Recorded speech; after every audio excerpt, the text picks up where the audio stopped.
சொத்து குவிப்பு வழக்கில் முதலமைச்சர் ஜெயலலிதா உள்ளிட்டோர் விடுவிக்கப்பட்டதை எதிர்த்து தொடரப்பட்ட மேல்முறையீட்டு மனு உச்சநீதிமன்றத்தில் இன்று விசாரணைக்கு வந்தது. அதுகுறித்த தகவல்களை தருகிறார் டெல்லி செய்தியாளர் மனோஜ் பிரபாகர். தமிழக முதல்வர் ஜெயலலிதா உள்ளிட்ட 4 எதிராக கர்நாடக அரசு மற்றும் அன்பழகன் தாக்கல் செய்த சொத்து குவிப்பு மேல்முறையீட்டு வழக்கினுடைய இறுதி விசாரணை வரும் பிப்ரவரி மாதம் 2ஆம் தேதி துவங்கும் என்று உச்சநீதிமன்றம் அறிவித்திருக்கிறது.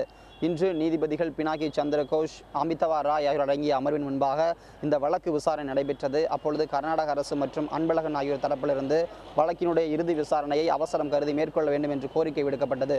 இதை ஏற்றுக்கொண்ட நீதிபதிகள் இந்த வழக்கில் விசாரிக்க வேண்டிய அம்சங்கள் குறித்த ஒரு தொகுப்புகளை அனைத்து மனுதாரர்களும் தாக்கல் செய்யுமாறு உத்தரவிட்டார்கள்.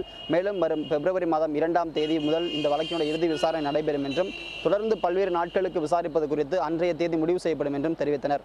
புதிய தலைமுறைக்காக டெல்லியிலிருந்து ஒளிப்பதிவாளர் ஜெரின் சாமுவேலுடன் மனோஜ் பிரபாகர்.